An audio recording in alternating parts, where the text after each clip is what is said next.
So I came across this story about Japanese businessmen spending large amounts of money on cosmetics. Not young men, but middle-aged business executives in their 40s, 50s and 60s. Apparently this has become a thing during the pandemic. But why? Japanese women are some of the world's biggest spenders on cosmetic products. Not just makeup, but creams and lotions and all those other kinds of products associated with local cultural standards of health, youth and beauty. There's a huge social pressure to maintain an idealized look and a fear of being judged by other women for not trying hard enough. Even women who go for a more natural look have to work hard to get it. And this goes further than just Japan. When the pandemic started, it was noted that people in a number of Asian countries found it easier to adapt to wearing a mask because that already existed in their culture. But few people stopped to ask why.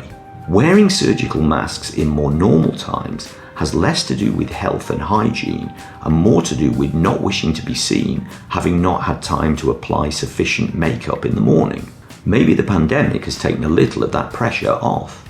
Over the last 30 years, the ideal standards of an attractive Japanese male have shifted, principally due to marketing and mass media. Just as in the West, young men have become more interested in taking care of their looks, beyond simply a nice haircut once a week. Men all over the world now use creams and lotions to take care of their skin. In Japan, it seems to be going a little further, with successful companies producing lines of makeup specifically aimed at men, and beauty salons, especially for men, enjoying a lot of success. The male cosmetic industry in Japan is currently worth more than $5 billion a year. But most of this is aimed at younger Japanese men, teenagers and those in their 20s. This more recent noted boom is among older men wanting the services of salons. This is something new. It seems that all those online meetings may have made older men more image conscious. When a person is attending a meeting by Skype or Zoom or whatever, it's normal for them to see their own image amongst the faces on the screen. And when there's only a few people in the meeting, the image is much bigger. It's very easy to notice what others can see. I guess it started with the pandemic and seeing more and more people on TV doing interviews by video from their home. Be that a news story or a celebrity interview, it's always interesting to see how carefully they've arranged the background. More often than not, it's a bookshelf with the titles discreetly placed to project a certain kind of image. With political interviews, they might display symbols of nationalism and patriotism like national flags. It's something that people picked up on very quickly. Now everyone curates their background to present the desired image, and if it's not possible, most video conferencing software will supply you with a selection of pre-prepared background. As you can see, I don't pay so much detailed attention to my background.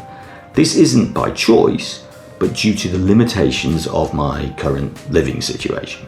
Hopefully, there will be some improvements over future videos. Of course, having sorted out the background, the person then starts to focus on their own appearance. Back in the office, a nice suit and tie might have seemed like enough, but the camera never lies, and it opens one up to closer scrutiny, especially a good quality HD streaming camera. Of course, all over the world, women in the workplace have always had to deal with this kind of fashion competition, but now men are starting to pay more attention to how they look too. A few hours watching YouTube and less than $50 spent on equipment, and you can have movie quality lighting. But in this image arms race, half your colleagues have beaten you to it. So what next to up the game? Personal grooming and makeup. After all, it's what the guys on TV use.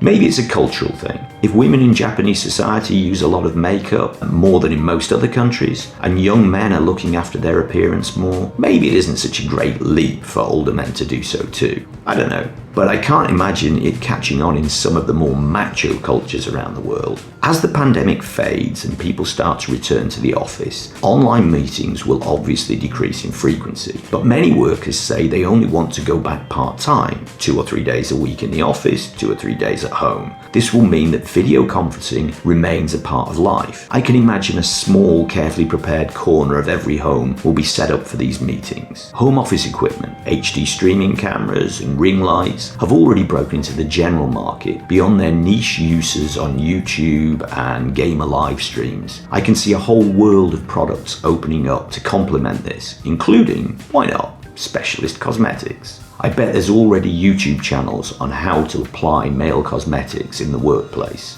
If you found this video interesting and would like to see more of similar content, please like, comment and subscribe, and I'll see you next time.